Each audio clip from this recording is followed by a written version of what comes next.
What's up everybody, this is Steve Scarlacci, and today we are taking a really close in-depth look at the Nobels ODR 1. The vintage original version. I got this a couple of years ago.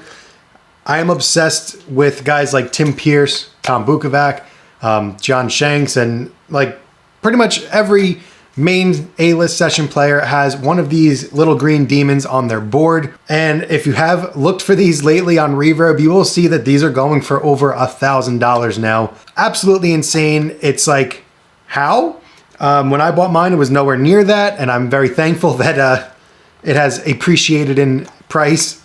But I wanted to give you guys a first-hand look at it, go into a little bit of the history of the ODR and why it was made, what it was made to do, and obviously hear it play.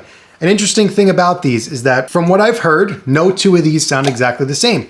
So what makes the vintage one so special compared to, for example, the reissues, or even a couple of companies have come out with other versions of it. The originals, like this one, have a certain component drift that I guess makes them sound a little bit different. They're also made pretty cheap. I mean, a lot of people get these rehoused by companies that do this, and the switch will fail on them. It's plastic, I think. I mean, the casing's metal. The actual stuff is all metal, but I guess the inside, the internals and the switch wind up going. The pots are cheap.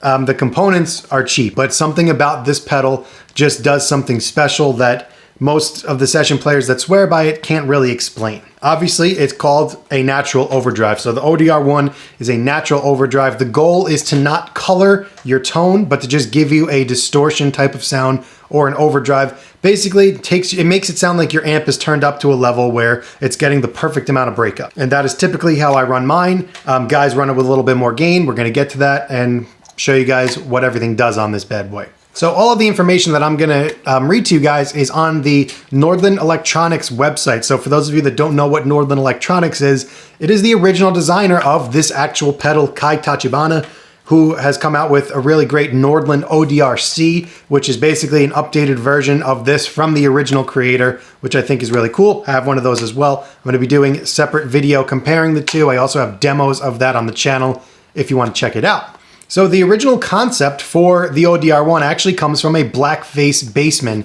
So it says here, or legend has it, that the designer Kai really loved the way this vintage blackface bassman was breaking up and how smooth it was and how nice it was. So he originally sought to capture that in a pedal. And that's what started the concept of the natural overdrive. So now some of the nerdy stuff. It uses a JFET circuit as an impedance converter right at the input. So for some reason, something about JFET always has a nice feel to me, and it definitely has that in here. And a big part of this, according to Kai, is that he doesn't put a capacitor on the input, and that is kind of something that also separates this and makes it a little bit different than what you would normally typically see in an overdrive. There's also a filter on the input that cuts the highs and cuts the lows, so that as you gain it up and as you use it more, you're not going to have the shrill highs or the super boomy low end, which is again what makes this such a great sound, is that it always fits perfectly in a mix, and it's a designed guitar sound, which is really nice. As far as the other stuff here, it's gonna get real nerdy. I'm just gonna read it right for you and roll some B-roll of the pedal as we go. So the overdrive is a combined version with two anti-parallel diodes across the op amp and two diodes at the output. The output of the overdrive section is also followed by some low-pass filters that avoided the otherwise typical screaming sound. So it creates the warm overdrive sound that the ODR 1 is known for. So let's talk about the spectrum control. Most overdrives will use a simple adjustable filter for high frequencies called tone or treble, and actually would only reduce the high frequencies that were added by the overdrive section in the electronics. That would actually only reduce the high frequencies that were added by the overdrive electronics. What the spectrum knob actually is that it's a unique double filter control that emphasizes raising the highs and also the lower mids. There are graphs on the website that you guys can see. I'll link that in the description if you want to see this for yourself.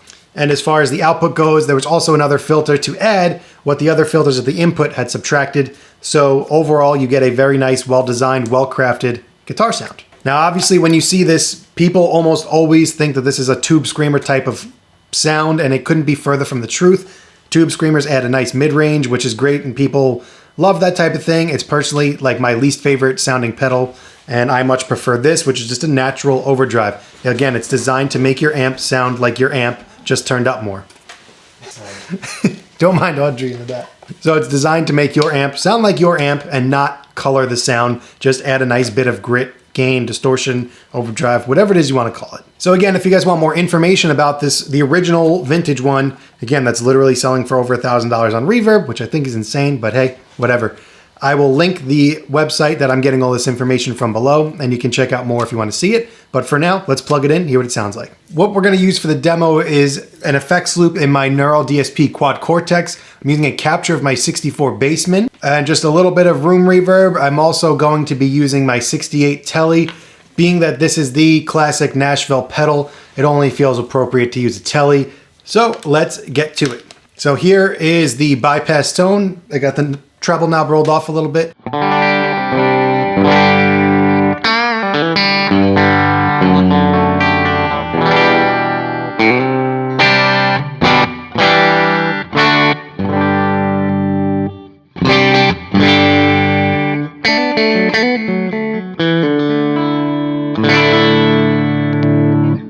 And here we have the ODR1 with everything at noon. What you can hear is a significant volume drop. So we're going to dial this up to a little bit closer to a unity gain.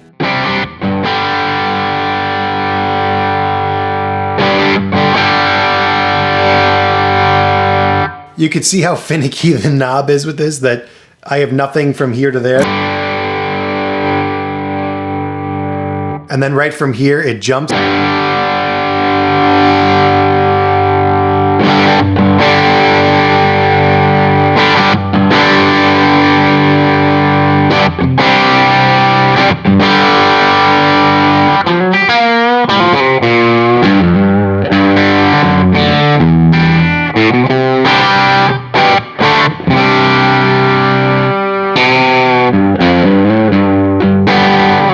Really nice overdriven sound. Super dynamic still, even with a gain at 5, noon, whatever you want to call it.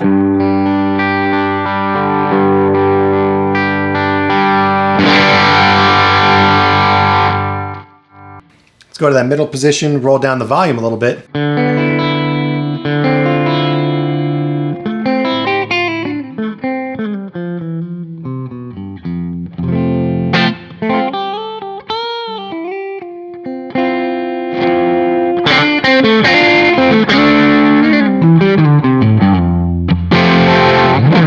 Now let's get a little bit of neck pickup action.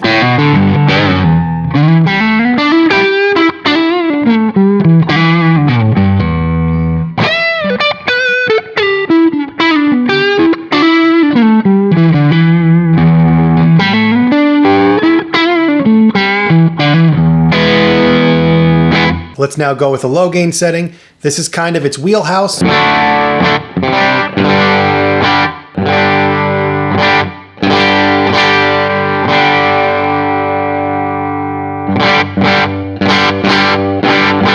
So you can hear when I'm going to the bypass sound, there's a lot more high end and a brighter tone. And then when I kick on the ODR1, I get a little bit more breakup and I get a nice smooth taper off the highs and the lows just for a nice even sound. It's a solid bass tone for anything that you might need. Let's dial up the spectrum. Let's see what we get out of this. So this is, again, gonna boost some highs and boost some lower mids so you don't get too much of one thing and not enough of another.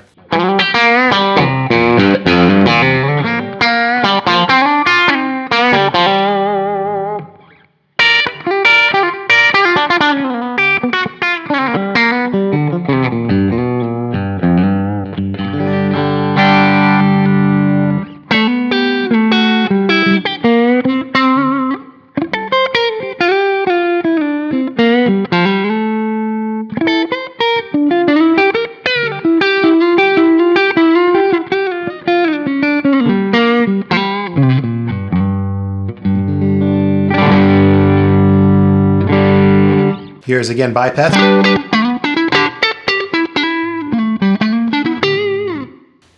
With the pedal. So again, not a lot of change, just a little bit of grit. Let's now go for some 3/4 gain here.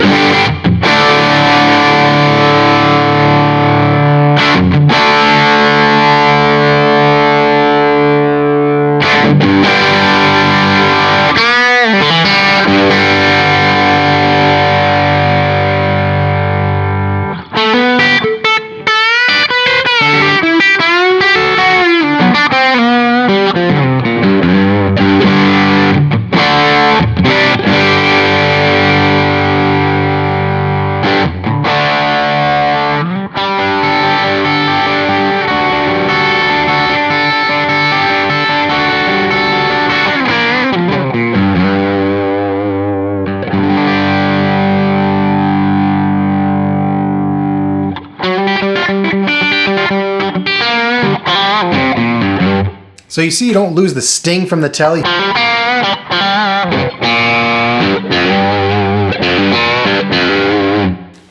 Versus without it. It gets pretty harsh and it gets picky, I guess, ice picky. And now you lose that here, even with the spectrum knob all the way up.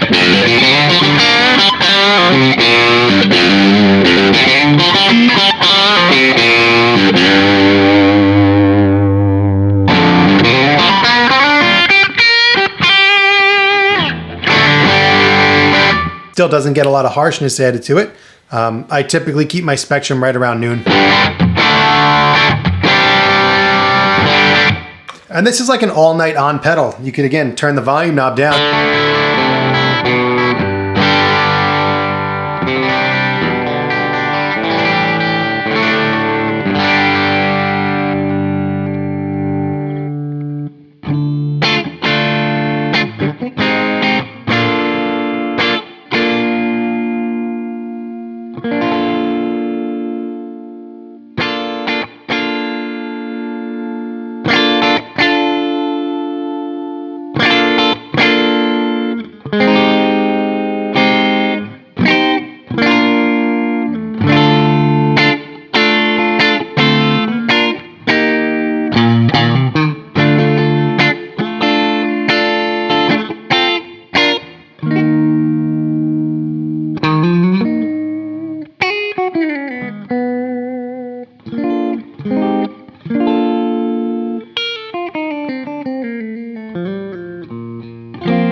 That's with a little bit more gain and just the volume rolled off.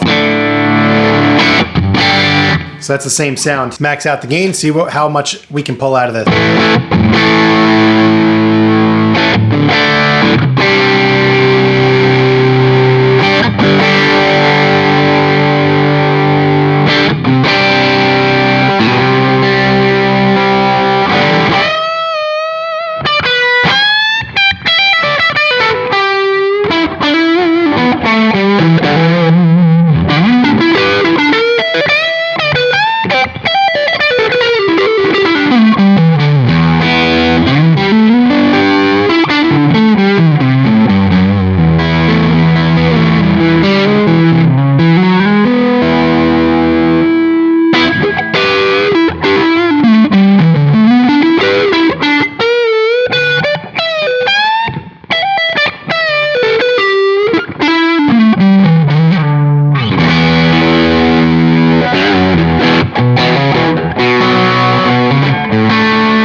So you can hear just how mean this bad boy gets. So let's talk about a few issues that this pedal has. The bypass state is definitely something that is a problem for some people. I'm lucky, mine doesn't have that. But as you can see with the cheaper components that this is made with, maybe that's what the special sauce is, maybe it's not. But you could see that when I'm sweeping the knobs, things don't always go as smooth. So a big problem with this is when you get that low end, it's perfect for a telly, tailor-made for a Telecaster. But when you want to use this with humbuckers, it can get a little bit overwhelming in the low end and be a little bit too much for most people. Myself included, with this one, I typically don't use this with a humbucker, with a Les Paul or my 345. I'll always go for a telly in this combination. But if you look at some of the modern alternative versions of this pedal, which if you guys want to see a separate video on, let me know in the comments. I have a reissue. I have a Wampler Bell that has a bass cut in it, and I have the new Nordland Electronics ODR C, and that has a bass cut on it. It also has a compression lift knob. So the modern versions of this kind of solve the problems that this had, but part of the charm of this pedal is the quirks and the inconsistencies that it has. So that is the $1,000 Nobels ODR1 guitar pedal. Let me know what you guys think of this thing in the comments. If you have one, great. Share what's your favorite part about it in the comments. And if you want one, you can put that too, because you're always going to be lusting after one of these, especially if you are a Uncle Larry fan like myself or a Tim Pierce fan. Those guys always use this pedal, and they're the reason I bought it. And I haven't looked back since. So let me know what you guys think of the video, and appreciate you watching this far. I'll see you in the next one.